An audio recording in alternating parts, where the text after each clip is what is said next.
Egunon, queridos patitos. Hace 2 días estábamos con la discusión respecto a cuándo termina la Edad Media.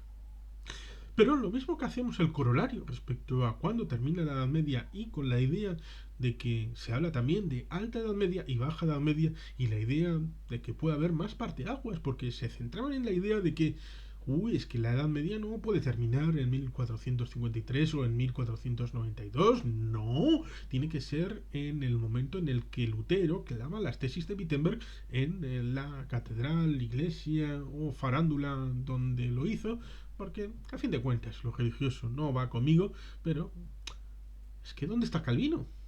¿Dónde están los otros protestantes que hicieron causa común por el nacimiento del protestantismo? Y, y poner el cambio de época en Trento, bueno, eso fue objeto de hace un par de días respecto al final, pero entonces poner en cuestión la Edad Media sin definirla, sin definir entonces, para poner el final de la Edad Media en el tema de Lutero o en otros lugares, entonces cambia la definición de la Edad Media. Entonces, ¿cuándo comienza la Edad Media? ¿Cuándo termina la Edad Antigua? Por esa idea muy humana respecto a la Edad de Oro, la Edad mítica, donde se quiere volver, porque todo mundo pasado siempre fue mejor.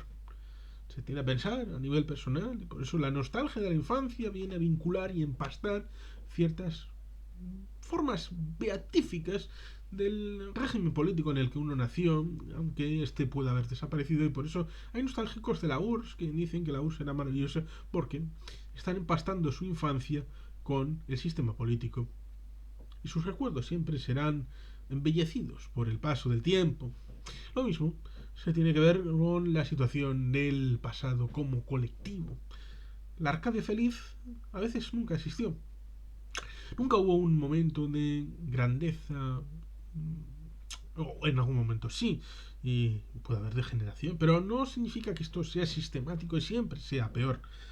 Puede haber dientes de sierra y conceptualizaciones de la historia distinta de lo que ha podido ser. Y por tanto, ciertamente, uno debe de incorporar, decíamos hace un par de días, respecto al hecho de que la Edad Media es un constructo para una historiografía de Europa occidental. ¿Dónde está el Imperio Bizantino? Que fue parte importante de la continuidad del Imperio Romano. Ellos se decían a sí mismos romanos. No se decían bizantinos, porque es una reconstrucción de la herencia de Roma inducida por el Imperio Romano Germánico, por la idea de que ellos son los herederos del Imperio Romano, los auténticos, y luego serán los rusos que dirán Moscú es la tercera Roma. Cuando cae Constantinopla dirán Moscú es la tercera Roma después de la segunda Roma que es Constantinopla. Por tanto, es la idea del hilo de continuidad del Imperio Romano, porque todo el mundo quiere ser romano. No en el momento, pero sí en el legado que dejó el Imperio Romano, de la grandeza, del faro de libertad, como diría Marco Aurelio en la película Gladiator, que es débil y endeble, cuando esa idea era un faro que era tan débil que se podía desvanecer en la oscuridad de la noche. Por tanto, ciertamente ahí tenemos un ámbito de la memoria colectiva construida por aquellos que llegaron después de Rómulo Augustulo y antes. Pues se tiende a establecer la idea de que el 476 es el punto en el que termina cuando Rómulo Augustulo es depuesto por Odoacro y tenemos un vídeo de ese punto concreto del final y del comienzo de la Edad Media. Pero, ¿cuál es el ámbito entonces de cambio de la Edad Antigua al Nuevo Mundo? ¿Por qué no podríamos poner en Alejandro Magno el punto de cambio de la Edad Antigua? Entendiendo cuando antes de la Edad Antigua que hay la prehistoria. ¿Y cuándo cambiaría la prehistoria a la Edad Antigua en la construcción de la escritura? ¿La escritura en papiro? ¿La construcción de las pirámides? ¿Del templo de Halicarnaso? ¿De algún otro de los 7 grandes monumentos de la antigüedad? ¿Con la constitución de Roma? En el 753 antes de nuestra era, con la victoria en Maratón, tal vez, con los griegos. de la derrota de Jerjes, cuando los griegos repelieron a los persas. ¿Cuándo ponemos el momento del inicio de la Edad Antigua? ¿En qué punto? ¿Y cuándo lo terminamos?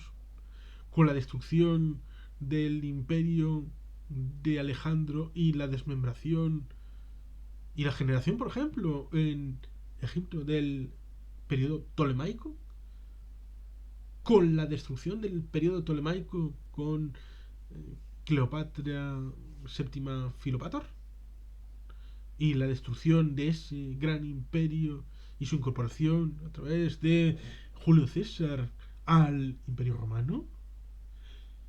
Ponemos el punto del cambio de la Edad Antigua en el momento del cambio de ser una república a ser un imperio, del Imperio Romano. Sería largo, ciertamente, y seguramente tendríamos, como dijimos respecto a la Edad Media, incluso de una edad acabarían surgiendo dos o tres, según y cómo estableciéramos la contabilidad del tiempo. Pero es que es característico de la Edad Media, a pesar de que pudiera decirse también del hecho fundamental del encerramiento, del enclaustramiento, porque antes había habido una idea de las rutas comerciales, primero por cabotaje, con preludio de lo que podía haber sido una evolución hacia una navegación de alta mar, con los cartagineses, herederos de los fenicios, y su ámbito comercial, en el ámbito del Mediterráneo, también por costa, un poco en la fachada atlántica, también, ¿por qué no? También lo hubo. En el tema de los fenicios cartagineses, el ámbito luego de las guerras púnicas con Roma. ¿Es punto de giro o no es punto de giro? ¿Cambió el mundo? ¿Cambió el desarrollo de ser del sur de Europa respecto a la potencialidad que tenía el norte de África? A veces se tiene la idea de, bueno, dígame civilizaciones del mundo en África. La gente se olvida de Egipto, de Cartago, del Imperio Abisinio, y piensa en puridad de negros y que no sean católicos ni cristianos. Uy, es que me cuesta. Bueno, hubo el Imperio de Mali, hubo un montón de imperios en África. Pero se piensa, no, es que como están en el norte, en Cartago, pues no, técnicamente no son africanos. Sí, lo mismo que España es un país africano, en su tradición y en su realidad actual. Pero la gente es como es, tiene el dogmatismo metido en la cabeza. Pero volvamos al asunto. El asunto está en que caracteriza además de el encerramiento, el enclaustramiento, en meterse dentro de uno mismo, y por eso tenemos ese movimiento primero como es el románico, con esas formas de interior muy recogida en la iglesia, en la catedral, donde siempre para tener un Dios interior dentro de esos muros gruesos. Luego tenemos esa explosión después de las cruzadas con la apertura de miras, el cambio de paradigma, el cambio de pensamiento, el cambio de forma de ver el mundo que lleva al goticismo, al estilo gótico, muy distinto, con aberturas, con buscar adelgazar los muros para abrir los rosetones y las vidrieras y todos los elementos para los arcos, para sostener las cargas, cosas que no sabía muy bien cómo llamarlas ni por qué funcionaban, pero funcionaban muy bien a la hora de construir estos elementos. Seguro que Alberto Garín puede ilustrarlo en su canal de YouTube, que está muy bien y con diversas épocas y todo esto. Pero, yendo al asunto, el cambio de paradigma respecto a lo concupisciente vendría con una situación en donde progresivamente, desde el siglo II del Imperio Romano, van cambiando las circunstancias, ciertamente, como se puede ver en un vídeo de Sergio de historias bélicas que merecen ser contadas respecto al final del Imperio Romano. Uno puede establecer esa idea de que en los últimos 50 años, hasta el final de Rómulo Augustulo, la cosa se aceleró y ya se vio que no era posible ni poner parches, a pesar de que Aecio, la batalla de los campos cataláunicos, resulta curioso porque una película llamada Atila, Rey de los Hunos, de 2001, con Power Booth. Este canal ha funcionado bastante bien el comentario que se pudo hacer. Pero ciertamente, ya en esa época final de los últimos 50 años del Imperio Romano de Occidente, la cosa ya estaba alea y acta est, ya estaba definida. Pero, como digo, ya previamente había habido un movimiento en donde las personas ricas, que ya en tiempo de Graco habían tenido sus propias villas, se puede ver también en la propia realidad de Pompeya, de qué significa, estando más abajo, de Roma, un lugar de vacaciones, sí, Benidorm o Oropesa con este lugar de vacaciones, el resort, que ha tenido un montón de anuncios y que mejor no darle más publicidad. Pero ya sabéis, en Oropesa del Mar, pues ciertamente pareciera que Pompeya es el lugar de vacaciones y por tanto las villas de los romanos pues era algo que estaba en otras ciudades dormitorio y iban para allí, para allá. Los ricos pues tenían ese. Pues ya con el paso final tenemos esa situación en donde los emperadores, los cónsules, los ricos en el gobierno, los senadores y toda esta maraña de títulos que regían institucionalmente el imperio, lo que quedaba de él, pues ciertamente tenían una idea de que no tenían la suficiente fuerza para seguir imponiendo su voluntad única exclusivamente, y antes habían dejado de abrir las puertas del imperio a residentes de los bárbaros, que eran bárbar al norte y berber al sur. Sí, bárbaros y berberes. Lo cual ciertamente es un insulto, pero parece que el término se sigue usando. Y la conceptualización, incluso las películas, tiene bastante que ver con la descripción que hicieron los romanos respecto de estos pueblos. Lo cual ciertamente es alucinante, pero la vida es así. Y por tanto, ciertamente tenemos esa situación en la que va degenerando poco a poco la situación, valga la redundancia, en que los ricos no se fían de un imperio que necesita cada vez más de impuestos.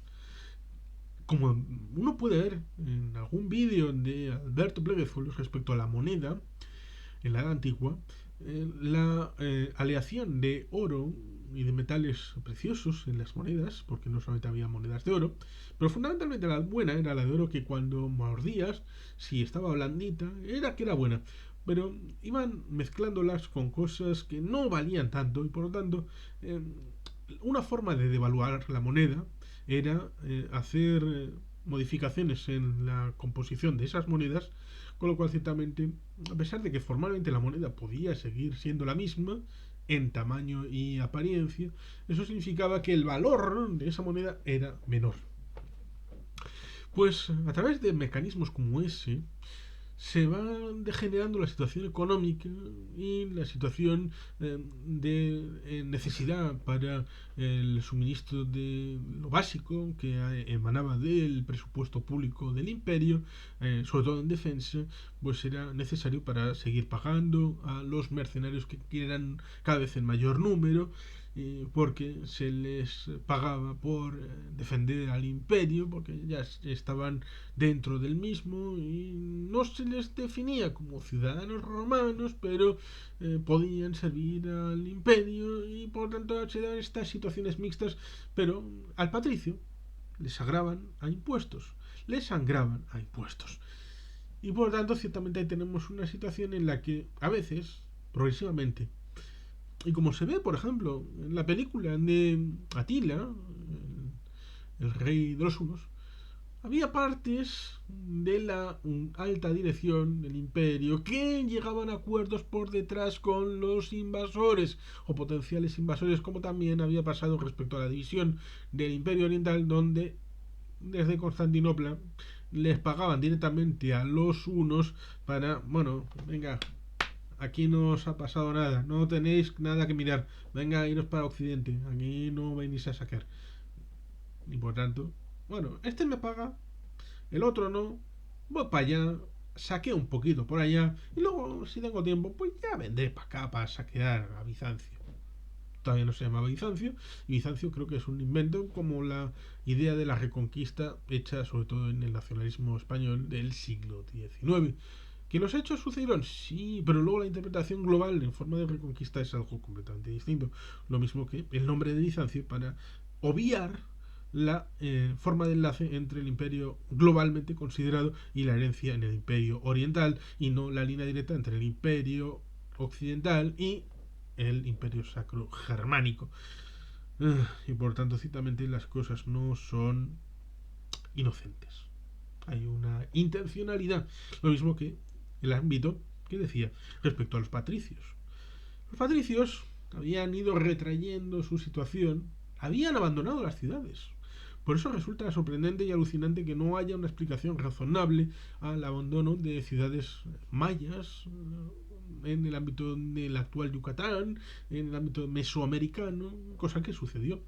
Pues ciertamente Roma se despobló antes de la caída del Imperio Romano. Ya no era una ciudad importante cuando Rómulo Augusto lo es depuesto en el 476.